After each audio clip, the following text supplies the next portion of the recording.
Bienvenidos a un nuevo capítulo de Hablando entre Baquetas, el podcast de la percusión. ¿Nicolás? Bueno, hoy tenemos un baterista, invitado, un baterista de Talca, un reconocido baterista. Él ha participado en diferentes bandas como Charquicán, que está renaciendo otra vez, y también en la Golden Big Band del TRM. Hoy tenemos como invitado a el Nachito. Hola. Hola Nacho. Hola, Hay que aclarar gracias. que Hola de nuevo.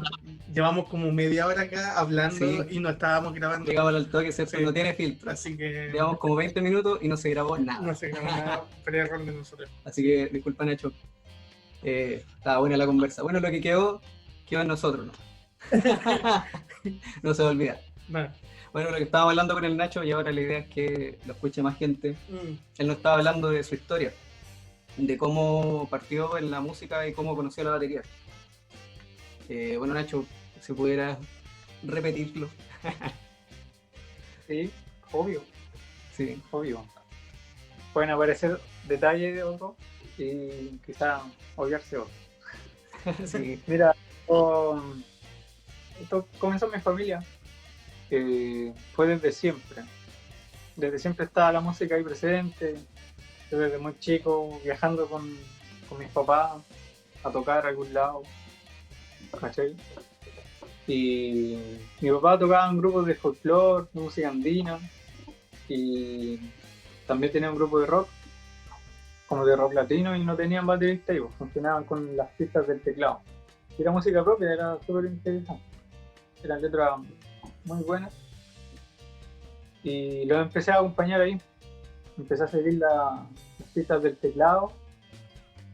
Pero por otro lado, mi abuelo, que vivía un par de cuadras, siempre me influenció porque él siempre tuvo muchísimos vinilos, mucho arte en realidad, pues, muchos cuadros, muchas estatuillas, muchos libros. Entonces él siempre me dijo que, por ejemplo, que Jim Krupa era el mejor baterista del mundo. Y él fue la primera persona que me nombró a Jim Krupa. Entonces mi papá le pidió que me grabaran en cassette los vinilos de Benny Goodman y de Jim Krupa. Y ahí empecé a escucharlo y a tocar encima como podía en ese tiempo. No sé qué edad habré tenido yo, unos 4 o 5 años, por ahí, quizás más. Y paralelo a esto, siguiendo la batería del teclado de la banda de mi papá. Sin batería, pues ahí en la mesa. Sin batería, claro. Claro, ahí en la mesa nomás, pues, con bolsa, o pegándole algún juguete. Pues. Además mi tío, el hermano de mi papá, era carpintero, entonces él a veces me hacía baquetas y me las regalaba. Mira. ¿Cachai? Me la hacía mi talla, ¿cachai? Me la hacía más chiquitita y esa era mi baqueta. Me acuerdo que eran toscas. eran más cortitas, pero toscas, así como las que se usan para las bandas de marcha, ¿cachai? Ah, ya. Que se escuchen todo Talca nomás. Sí. Y también mi abuelo me regaló un bombo legüero, que no era como un bombo legüero en realidad, era como el sistema de la conga, que no tenía aro, pero dos membranas, dos cueros. Y súper importante también que todo esto también estuvo la iglesia evangélica. Mi familia siempre fueron a la iglesia evangélica y con mi papá tocábamos ahí. Yo antes de tener batería, pero siempre tocando batería, en mi imaginación, antes de tener batería tocaba el bombo en la iglesia. Yeah. Era el niñito que tocaba el bombo que andaba predicando en las calles, ¿cachai?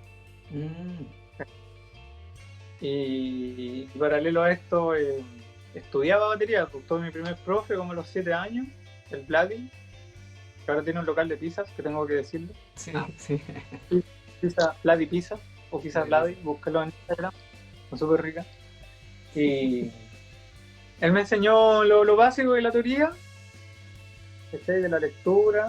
Ahí empecé a relacionar todo lo que aprendí solo antes con la teoría, ¿caché? Ahí entendí que lo que antes hacía por intuición, como entender que ya en la mano derecha el hi-hat tocaba 4 golpes u 8, y en todo eso coincidía el bombo en algún momento y la caja en otros.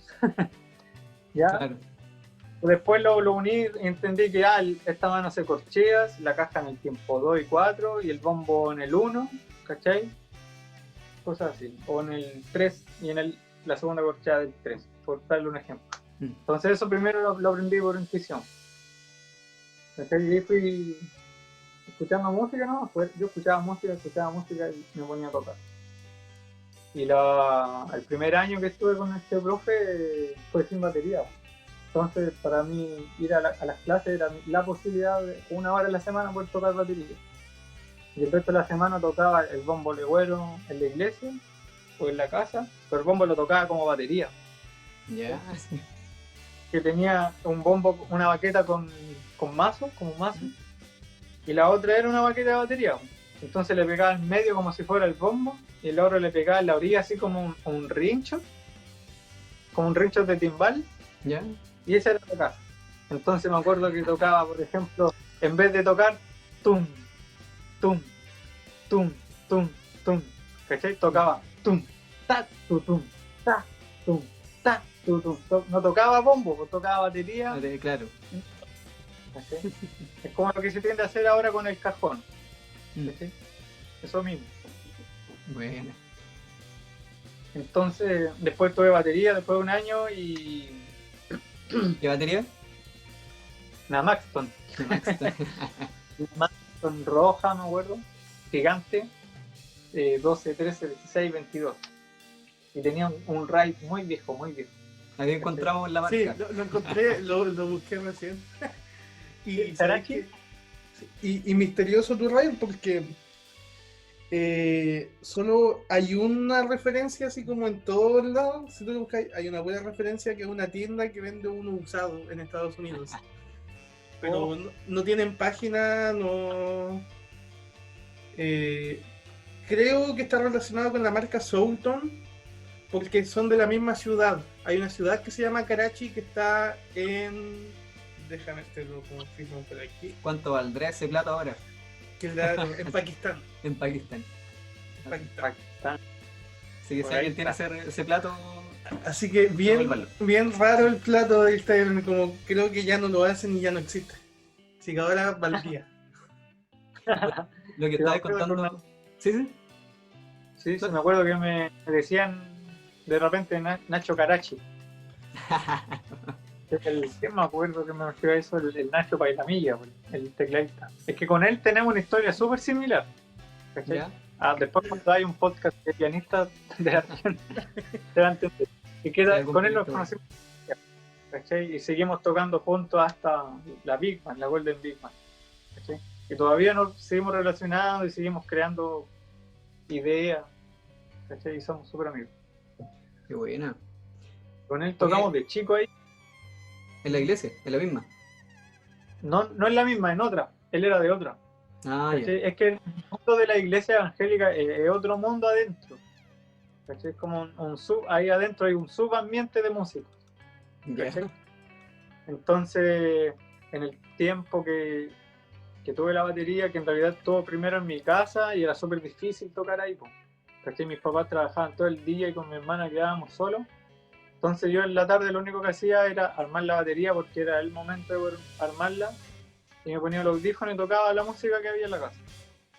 ¿Sí? No sé, Los Prisioneros, Soda Stereo, Yo Vasconcelos, Congreso, cosas así. Y el folclore desde un principio, yo no me atrevía a tocarlo siempre. ¿Sí?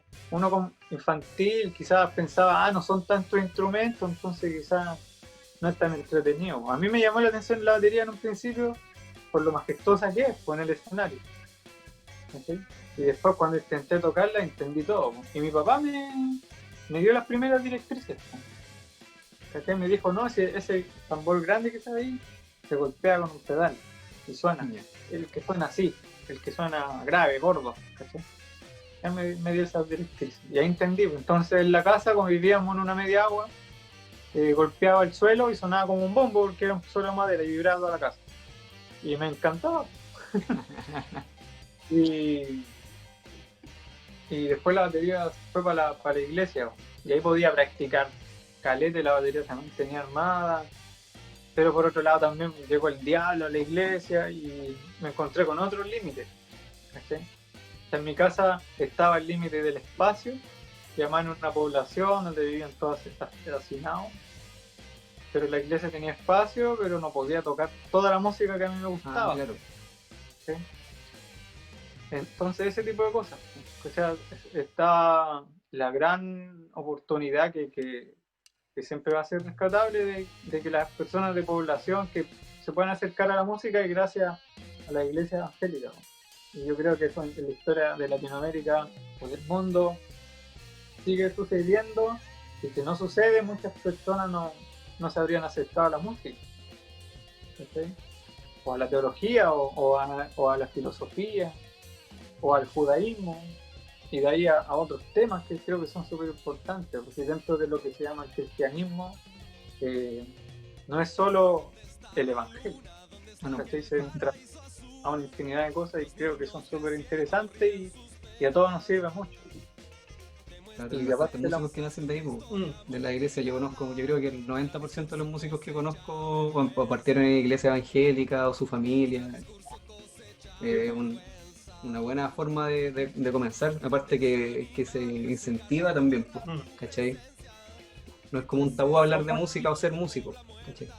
Claro, con muchos límites, sí, con muchos límites, y claro. eso igual deja consecuencias para más adelante. A mí me costó muchísimo sacarme muchos límites, ¿cachai? Porque esos límites que están en la iglesia también, como de alguna manera o indirectamente, están en la casa, ¿cachai? Entonces pasan a ser como la etiqueta de no, esto está mal que lo toques, ¿cachai? Pero después cuando tú de manera escondida, creyendo que estás haciendo algo malo, te acercas a eso, ¿cachai? Sí, pues. Y ese tipo de límites, ¿cachai? Pero no vamos a indagar ahí. Claro. Ya voy ahí y estuve no sé cuánto tiempo con este profesor, con el Vlad. No sé si un par de años, un poco más, un poco menos. Pero eso fue como desde que yo tenía 8 años, los 10. Y más adelante, como los 12 o 13 años, sí, 12 años, llegó otro profesor, el Pepe Vázquez, el José Pepe Vázquez. Él es más conocido porque es como de una familia de músicos connotados en Chile. Él es el único percusionista y baterista de la familia de los Vázquez, del Tito Vázquez, del Chupete Vázquez, que es el saxofonista de Fulano, y el otro es el director de Tommy Rey. ¿Sí? Y el papá de ellos se integró la Guambalí. ¿Sí? Entonces él estaba en Talca, no sé por qué, pero estaba tocando batería en una iglesia porque se supo, mi papá llegó a saber que tal baterista era súper bueno y estaba dando clases y me llevó para allá. Empecé a estudiar con él y cuando llegué a la primera clase con él, estaba gritándole al alumno que tenía, le estaba gritando, escúchame, no, le gritaba un método de enseñanza súper antiguo, súper violento. Y cuando vi el alumno que estaba ahí tocando, era mi profesor anterior.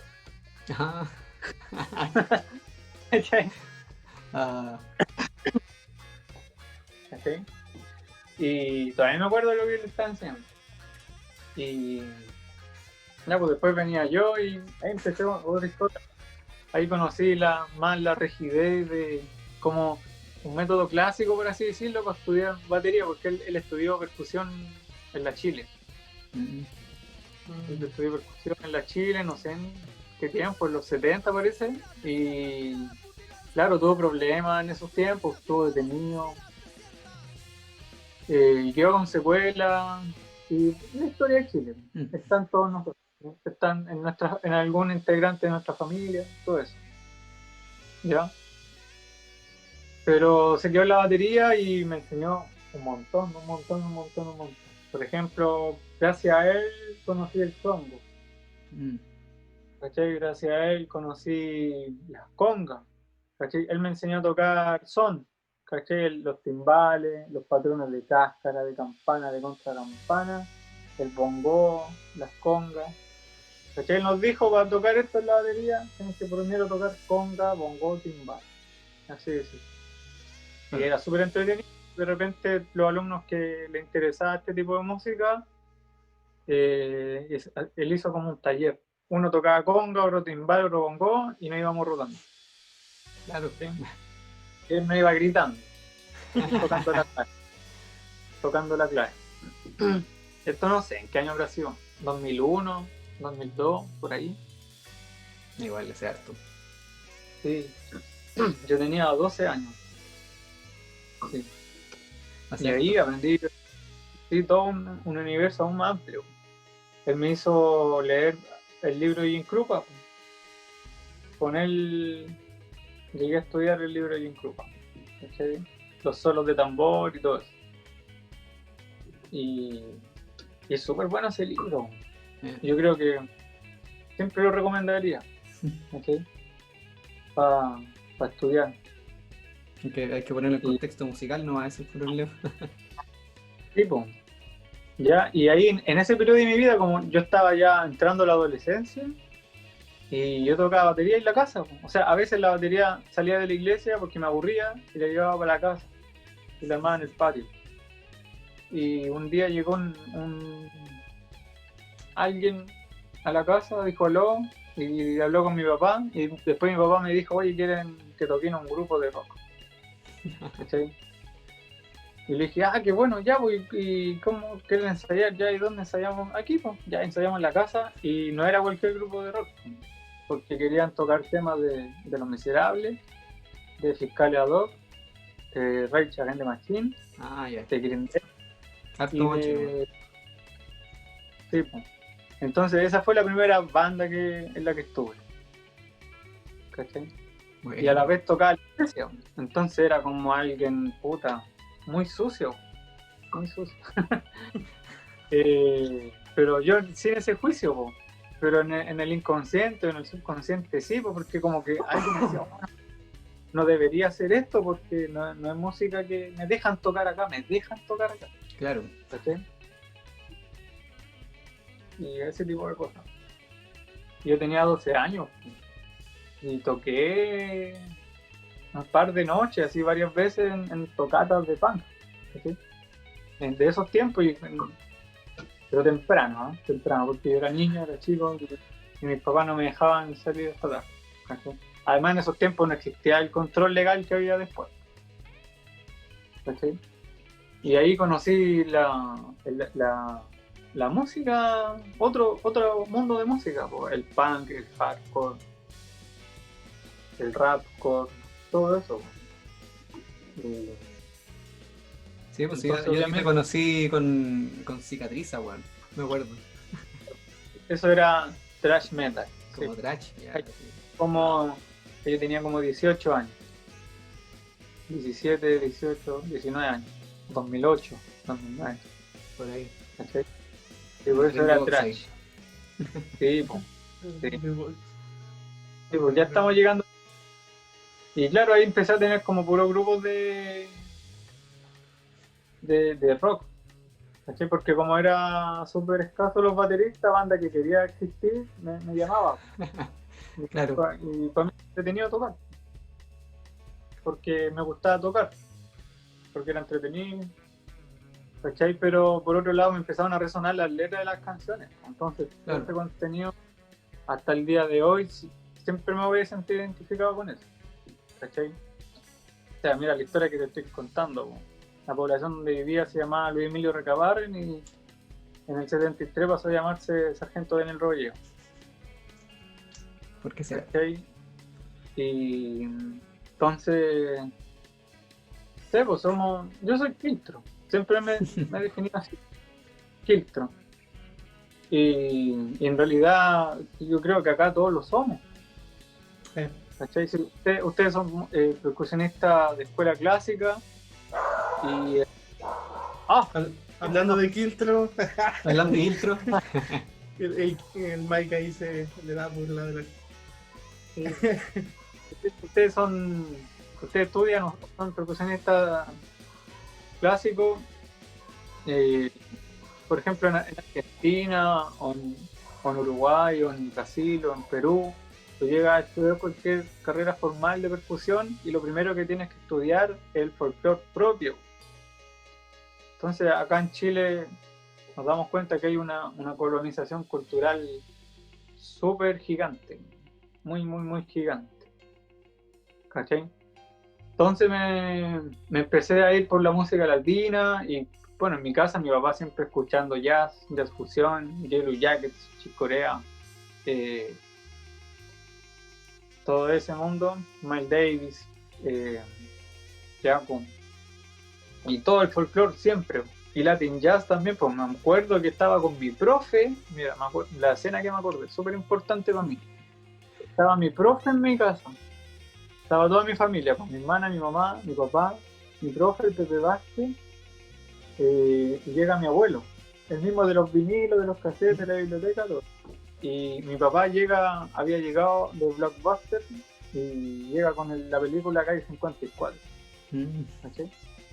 Y cuando aparece el momento de Michel Camilo con el Negro Hernández, ahí yo dije, ¿qué así es esto? Sí, po, ¿cachai? Entonces, a ver, él está tocando como doble bombo, que es como rock, pero también está la campana en el pie izquierdo, que es como latino y se supone que es folclórico. Y ahí se unieron, ahí me encontré. Claro, se unieron los dos mundos como que te gustaban en uno. Sí, sí, y que en realidad no son dos mundos, son el mismo, si la música. Dos lenguajes. Claro. Exacto. Son dos maneras de ni siquiera dos lenguajes, o sea, estamos hablando de música, que siempre se habla de que el lenguaje universal y el lenguaje de la música al final de uno. Es más idiomas. como dos formas de la misma expresión. Habla bonito, mi amigo. Y pasó eso, pues, ese día. No sé, ¿qué año habrá sido? Sí, 2001, por ahí, porque ese documental, película, es del año 2000. Entonces, eso fue el 2001. Entonces conocí al Negro Hernández, conocí el Latin Jazz en una canción, en From Within, de Michel Camilo. ¿Cachai? Pero ese es como, creo que el séptimo músico que muestran en esa película. Antes está Eliane Elias, que es una pianista brasilera. Antes está Cano Domínguez, que es un pianista español, que fusiona el flamenco con el jazz. Y antes de eso, el primero está Paquito de Rivera, que toca un tema, no me acuerdo el nombre, pero es un tema que empieza con tango y que después termina como en joropo, ¿cachai? Pero es con bandoneón, con tambores patá, empieza con un chacha locafún, que es un ritmo yoruba cubano, de la religión yoruba. Y claro, pasa por el tango, después por el joropo. O sea, los que han visto 24 ahí habla solo el largo. Entonces me encontré con esa maravilla y me explotó la cabeza de nuevo. Y ahí quise estudiar eso. ¿Cachai? El poder tocar un patrón con una campana, un accesor en el izquierdo, pero yo no tenía ni crack, no tenía ni doble pedal. De hecho, en esos tiempos no era común ver acá los pedales que tenemos ahora, que son con plataformas. Ah, no. Todo lo que había en ese tiempo era calidad Omega. Esa era la calidad de todo. A excepción de Karachi. El mejor plato. No, pero el hi-hat que tenía en ese tiempo, el primer hi-hat que tuve fue un Scimitar Bronze. Yeah. Que era como la serie de Siljan, que ahora es ZBT. En esos tiempos era Scimitar Bronze, que es como de los 80. Y ese fue el primer hi-hat que tuve y no lo abandoné nunca. Lo vendí, a ver, ¿en qué año lo vendí? Hace poco, como en el año 2015. Lo usaba solamente para enseñar ese hi-hat. Y se lo vendí a mi mismo profe, al Pepe Vázquez, porque él está armando una batería a su hija. Entonces se lo vendí a él. Y ese hi-hat está con ella. ¿Sí? Entonces ese hi-hat pasó a ser de nuevo el primer hi-hat de otra generación y más de la profe. Qué menor. Y eso igual. Después toqué en varios grupos de rock, seguía tocando como en el circuito de las iglesias, ¿cachai? como que un día había un evento en una iglesia y se armaba un grupo de músicos de distintas iglesias y había un repertorio y se armaba nomás y se tocaba. Y ahí era entretenido, porque en realidad no era la música tradicional de la iglesia, pues. Tratábamos de ser más actualizados para ese momento, pues. No sé si conocerán a Marcus Witt, todo ese tipo de música. Ya que es como música renovada, evangélica, que es como funk, que es como Luis Miguel. De hecho, varios músicos de Luis Miguel después se convirtieron al cristianismo y hicieron una banda que se llama Torre Fuerte. Y ahí toca Álvaro López. ¿Ubican a Álvaro López? El baterista mexicano. Yo no, por lo menos. Un baterista virtuosísimo, es como un Dave Weckl latino. ¿Cachai? Él fue uno de los primeros bateristas que tuvo Luis Miguel. Y después se convirtieron y nació Torre Fuerte y era como la banda para los músicos cristianos. ¿Cachai? Vale. Porque es súper entretenido escuchar ese tipo de música. ¿Cachai? Porque hablaban de Dios, de Jesús, y además la música era entretenida. Entonces como que no había ese cargo de conciencia de que estoy escuchando música buena, que no habla de Dios. Ahora estoy escuchando música buena que habla de Dios, entonces estoy tranquilo. ¿Sí? Ese tipo de cosas, ese tipo de paradigmas. Oye, Nacho, ahora me gustaría que hayas hablado harto de que en tu casa se escucha harto folclore, aparte de otras músicas, pero ya hablando un poco más de la actualidad de tu trabajo baterístico, de cómo pasar esos ritmos que tú tomaste o que empezaste a escuchar cuando bien chico a la batería, porque hay muchos ritmos, bueno, la mayoría de los ritmos no son hechos para la batería, casi ninguno de los ritmos folclóricos son hechos para la batería. Entonces igual ese proceso es un trabajo igual, es un trabajo que hay que pensar la arte. Sí, pues, o sea, cuando decidí hacerlo dije ya voy a hacer esto por el tiempo que sea, y no sé, han pasado más de 10 años. Es que yo creo que ya me quedé ahí, acá, porque me llegué a encontrar de nuevo conmigo y con mi propia raíz. Entonces es como sacar desde mí y mostrar afuera lo que en realidad soy. Como te dije antes, soy quiltro y la población latina es quiltro, ¿cachai? Es hecha de un poquito de cada cosa, ¿cachai? Sí, el quiltro es un ícono, así como el perro matapaco. Eso es Chile. Eso es Chile. Eso es lo que somos. ¿Sí? De hecho, la cueca no totalmente no viene de Perú, tiene influencia de todos lados. Hasta de Oriente. De Arabia, claro. Sí, pues. Entonces, claro, esto lo llevé a la batería, lo quise llevar a la batería, pero claro, tenía que empezar por las congas, o sea, comencé por Cuba. ¿Cachai? Porque Cuba es lo que tiene como más desarrollado todo esto, gracias al trabajo de Changuito, Los Bambán y de Enrique Pla en Iraquere. Antes de Changuito como que no se escuchaba la batería en la música latina, o sea, en el mambo sí, ¿cachai? En los 60, 50 sí se escuchaba, pero la batería hacía los mismos patrones que el timbal.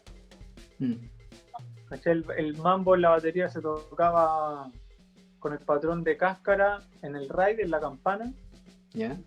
Y el patrón de conga, de la marcha de son, en el aro de la caja y el tom. O sea, el aro de la caja representando el slap y el tom representando los abiertos de la conga. Yeah. Así se toca el mambo o la música latina hasta los años 70. Porque claro, por otro lado, o enfrente de Cuba, o enfrente del Caribe, o un poco más allá del Caribe, está Estados Unidos, donde todos los afrodescendientes ya venían desarrollando el soul funk, el funk, el disco, ¿cachai? El afrofuturismo. Entonces llegó toda esa influencia a Cuba y ahí Changuito agarró de eso. Bueno, y por otro lado en África el afrobeat, ¿cachai? Claro. Entonces el afrobeat en la batería es básicamente los ritmos de los dundunes de Afro Mandingo. ¿cachai? Distribuirlo en hi-hat, caja bombo, ¿cachai? Entonces en Cuba es como, si miráis la geografía, es como eso. Está el funk en Estados Unidos, al otro extremo está África, el afrobeat, con el afro mandingue y toda la música africana, y en medio, pero más cerca de América, obviamente, está Cuba. Entonces, eso es lo que te encontráis. Eso es lo que se desarrolló. Y el encargado fue Changuito, ¿no? Todos lo sabemos. Nació el Songo. Y eso tú ya pasando como al lado más de la música folclórica chilena, ¿cómo, o sea, el concepto está de pasar lo que decís tú de no sé, por la clave, hacerla en tal lugar de la batería, etcétera, pero después hacerlo con folclore, como no sé, del norte, del sur acá en Chile, que igual es difícil. Sí, pues primero fue con Rodrigo Iter todo esto, que me ayudó a profundizar en Cuba, porque Cuba es como el corazón de la percusión latina. Por ejemplo, si no fuera así, nosotros no tocaríamos cumbia con conga y timbales, que son instrumentos cubanos. Hace muy poco en Chile se conocieron los instrumentos reales con los que se toca cumbia en Colombia. Claro. Se empezaron. Entonces es el como para que se pueda entender la dimensión de la influencia de la música cubana en el mundo. ¿Ya? Claro, el Rodrigo Ides, gran maestro, siempre me invita a su casa todavía. Estudié con él, me invitaba a Coquimbo y no me cobró nunca. ¿No? Yo ya que era Coquimbo en el año 2011, 2012, y estaba estudiando, recién yo armándome con pedales, con clave, con chacha. Yo quería tener el mismo set de él en los pies. Igual mantengo algo muy similar a lo de él. La campana en el lado derecho del bombo y en el lado izquierdo del hi-hat del chacha bell y el jam block y el doble pedal la lotería. ¿Ya?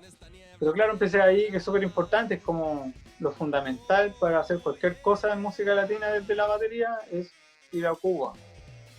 ¿Ya?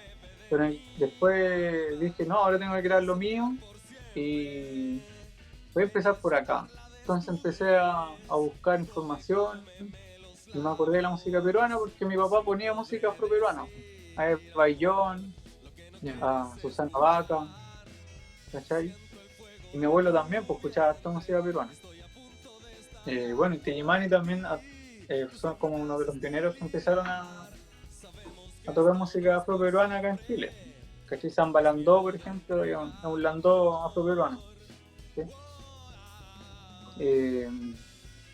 Empecé a buscar por ahí por la música afroperuana. ¿Cachai? De repente me encontré con que la historia de la cueca tiene relación directa con el landó, con la zamacueca peruana, con el samba landó, ¿cómo se llama este otro ritmo? Que es con los cajones. Que la marinera viene por otro lado, pero también es parte de la misma familia.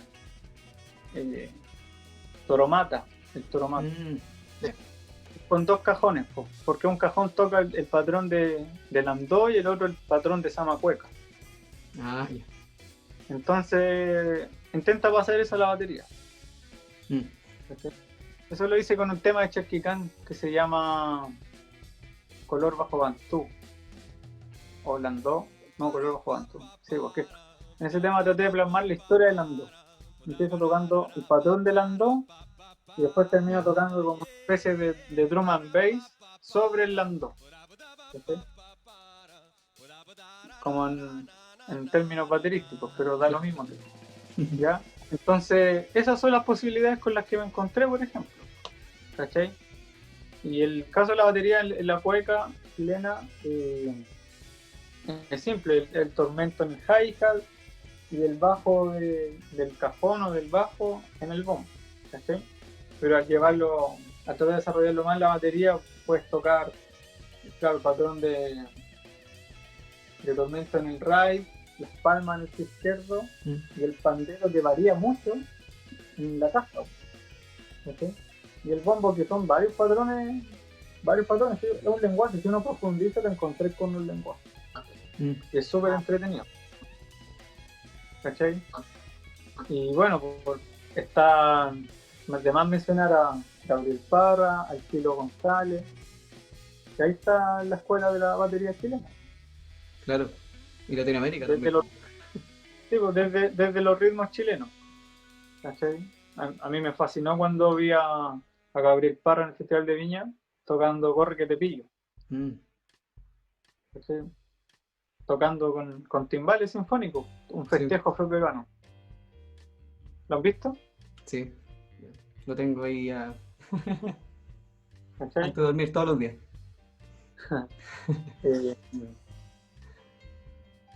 Y ahí está, o sea, si alguien quiere indagar en la música chilena para la batería, Gabriel Parra, Tilo González, Congreso de los Jaivas, ¿ya?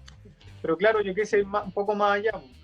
Claro, agarré desde Perú y quise tocar los ritmos peruanos acá en el set de pedales que había escrito de Rodrigo.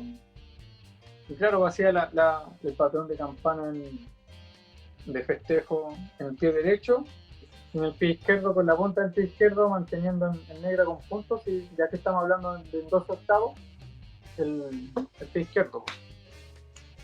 Y con el talón del pie izquierdo el doble pedal que golpea el bombo imitando más o menos el patrón de cajón, o los golpes graves del cajón, y la mano izquierda los golpes agudos del cajón. Ya.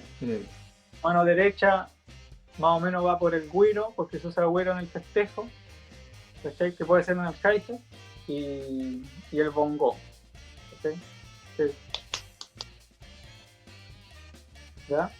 Y en el contexto más convencional del kit de batería puede ser el patrón de campana en la mano en el ray, o una campana en la mano, que son varios patrones. Y claro, trataba de hacer eso, claro, la mano izquierda el agua del cajón, y la mano derecha trataba de imitar las tumbadoras, las congas, con los toms.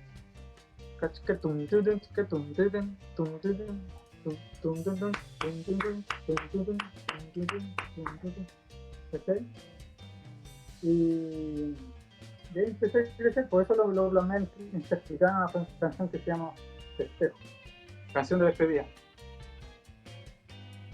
Y no sé si alguien más habrá hecho eso en batería. Bueno, hay bateristas peruanos que son fascinantes, pues para qué mencionar a Alex Acuña. Alex Acuña es el baterista cubano. ¿Cachai? ¿Quién más?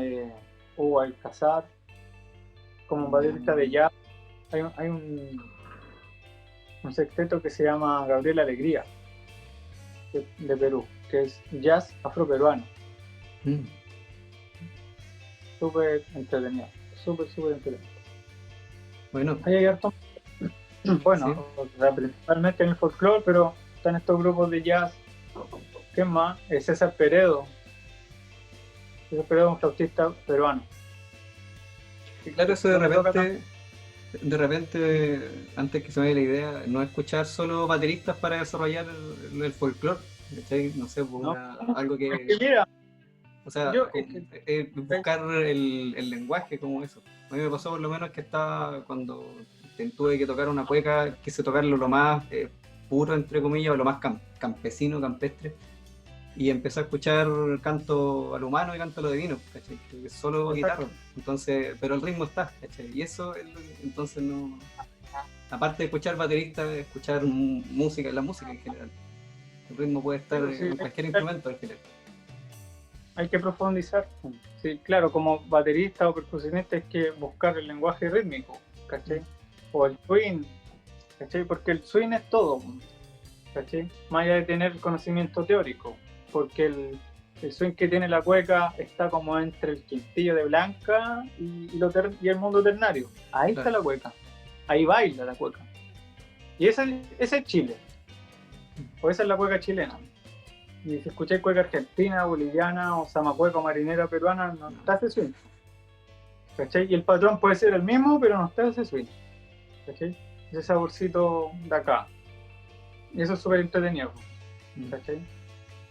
Y claro, eso lo encontré solo en el folclore, pero es súper importante entender que la batería es como la guinda de la torta de la historia de la percusión. Sí. ¿Cachai? Si algo se quiere plasmar en la batería, siempre hay que estudiar mucho más atrás. ¿Cachai? Si la batería ¿desde cuándo existe? Como de 1890, 1880. Sí. El registro más antiguo es como tiempo, la forma más antigua. De bombo, tambor y un platillo o accesorio. De una persona tocando todo. ¿Cómo es? Sí. O sea, creo que igual quizás se pueden encontrar registros más antiguos en el mundo como clásico, tomando en cuenta los sets de percusión y que de ahí nace la batería. De hecho, hay muchos sets de percusión clásicos que no están escritos como set de percusión o como multipercusión, que es como se escribe normalmente, sino que dice batería, porque originalmente el término batería Conjunto. se ocupaba para esos conjuntos. Claro. Se tocaban Sí, de pie, no tenían pedales, nada de eso. Eso se desarrolló después. Sí, bueno, la sección de percusión, claro. Oye, ¿te tinca si hacemos una pequeña pausita? Una pausita para descansar y buscar agua. Y después continuamos. ¿Ya? ¿Vale? Me gustaría pedirte si nos puedes hablar un poco de tus rutinas de estudio, de cómo trabajas tú todo esto de que nos vienes contando. Cómo desarrollas estos ritmos, cómo trabajas la independencia, ya directamente en la batería, ya te sientas y qué haces para desarrollar todo esto. Claro, antes de eso ya estudié lo folclórico, tanto como el swing que te mencionaba, como la sensación rítmica que te genera, que ese es el alma de lo que tienes que plasmar a cabo. ¿Cachai? Entonces, claro, te sientas en la batería y, por ejemplo, si quiero tocar un montuno, ¿cachai? Con clave, obviamente.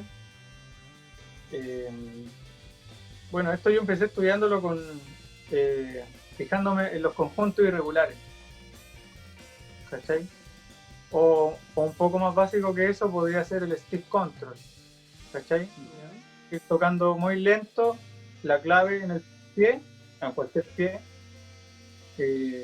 porque para mí yo no soy zurdo ni derecho, ¿cachai? Yo no puedo, eso es algo que me limita, entonces tuve que abandonarlo. Y tocar encima el stick control, ¿cachai? Es súper fácil, o sea, simple de explicarlo, pero hay harto trabajo ahí, ¿cachai? Entonces, ¿cómo empezar de nuevo? Aplicar lo latino a la batería es combinar directamente el folclore latino con el estudio de la batería básico o fundamental, el stick control con clave, ¿cachai? Y bueno, está el libro Conversation en clave del Negro Hernández, que ahí él explica todo. O sea, no todo, explica como yo creo que ese libro es como una introducción a este mundo. Claro. ¿Cachai? Pero claro, ahí está el mundo cubano. Por ejemplo, en mi caso, el mundo peruano, de lleno me voy a los conjuntos irregulares. Por ejemplo, toco la clave de festejo en el pie derecho, la negra con punto en el pie izquierdo en el side-step, y en el talón izquierdo o sea, en el talón del pie izquierdo lo rescato algún patrón de festejo, que son varios, que son hartos. Entonces, por ejemplo, 1, 2, 3, pum, pum, pum, pum, pum, pum, pum, pum. O otro de festejo que es similar a la chacarera. Tum, tum, tum, tum, tum, tum. ¿Sí? Pero lento. ¿Sí? El pie derecho.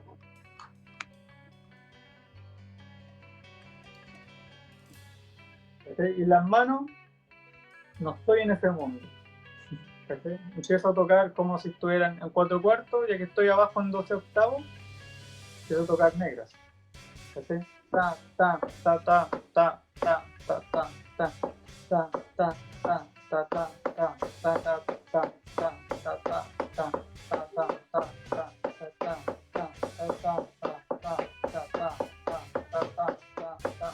y ahí con los conjuntos hacia arriba, ¿cachai? Bueno. Como para empezar, ¿cachai? Porque creo que para el folclore hay que tener súper claro los conjuntos irregulares, como para entender que lo que hay que transmitir tiene que ser orgánico, ¿cachai? No tiene que ser negra, cortea, tricillo, semicortea, quintillo, ¿cachai? pero al tener primero ese conocimiento grabado en el cuerpo, puedes tocar un poco antes del quintillo o un poco después del quintillo. ¿Cachai? Claro. Entonces, eso es lo que yo hago hasta el día de hoy. Toco el festejo en los pies y me pongo a tocar quintillo de blanco. O sea, o en el compás de 12 octavos toco 2 quintillos de blanco. ¿Cachai? Aquí. A ver.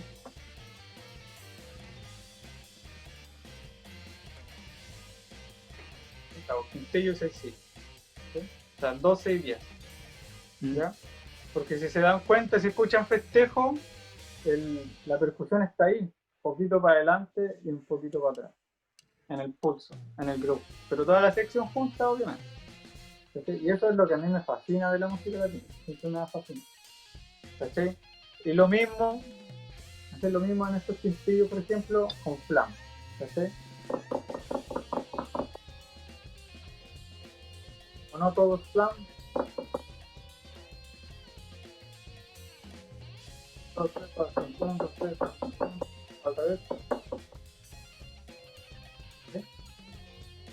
¿Sí? O después le destino un patrón a alguna mano, ¿Ya? mismo ritmo o de otro ritmo, o algún patrón que se me ocurra, o un patrón basado en alguna melodía. ¿Sí? Por ejemplo,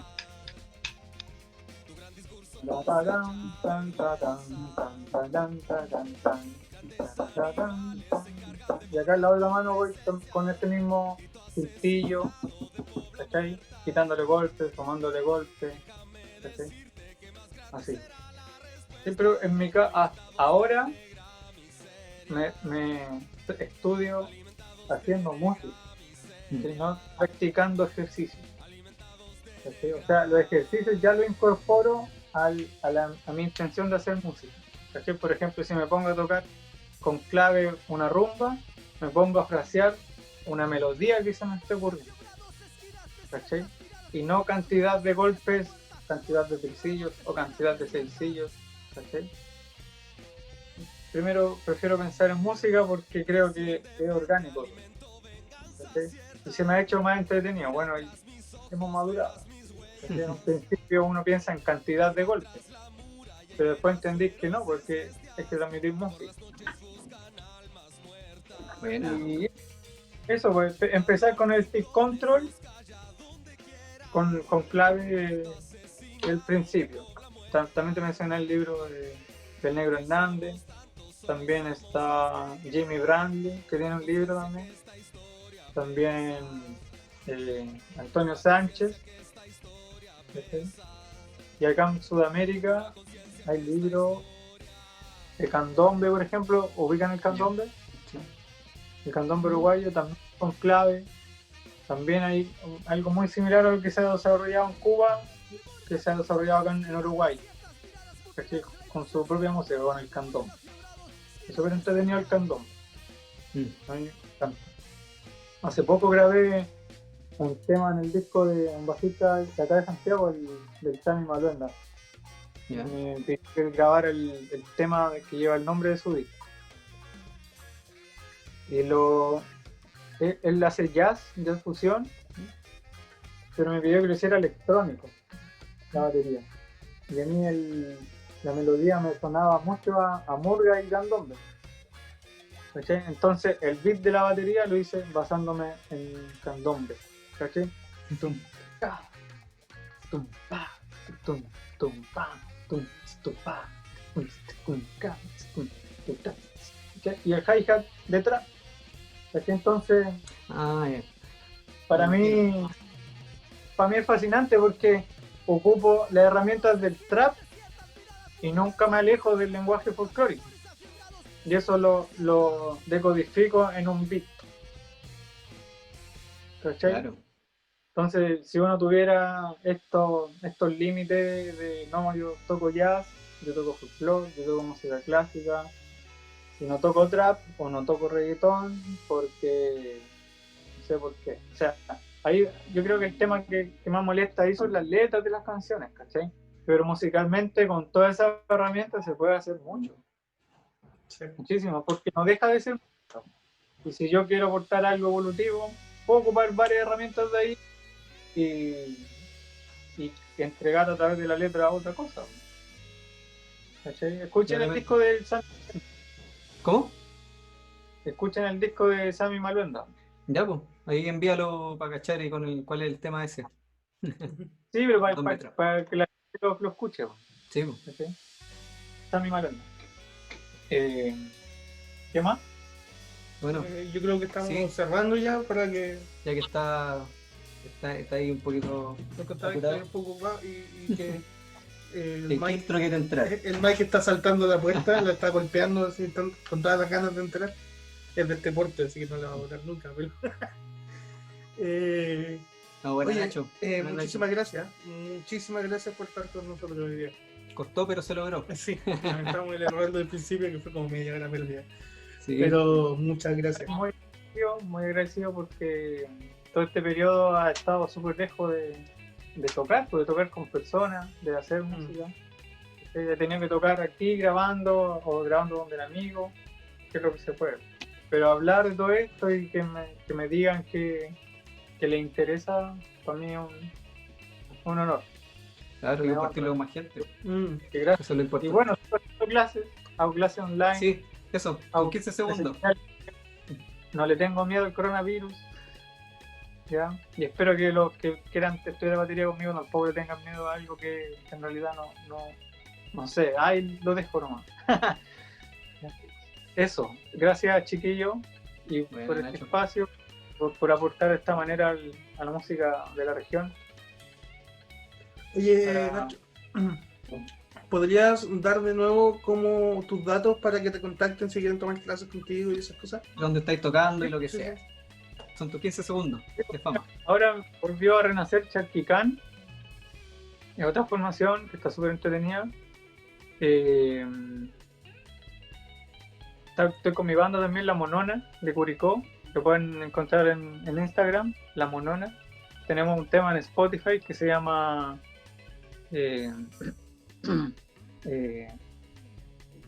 La Luna. Y Luna Llena se llama. La Monona Luna Llena lo pueden encontrar en Spotify. Y eso hasta ahora. Y claro, las clases me encuentran en Instagram como Ignacio Mesa. ¿Cachai? No me llamo Ignacio Mesa, lo aclaro porque siempre a veces me lo ponen como formal. ¿Ya? Yo me llamo José Ignacio Mejías Saavedra, por eso Me de Mejías y Sa de Saavedra, para no tener un apellido de solo papá. Entonces, por eso. Y en Facebook también, Ignacio Mesa, con S. Mesa con S. Eso. Gracias. Bueno. Muchas gracias. Y con eso despedimos el capítulo. Muchas gracias a los que llegaron hasta acá. Gracias, Nacho, de nuevo, por estar ahí con nosotros. Nos vemos.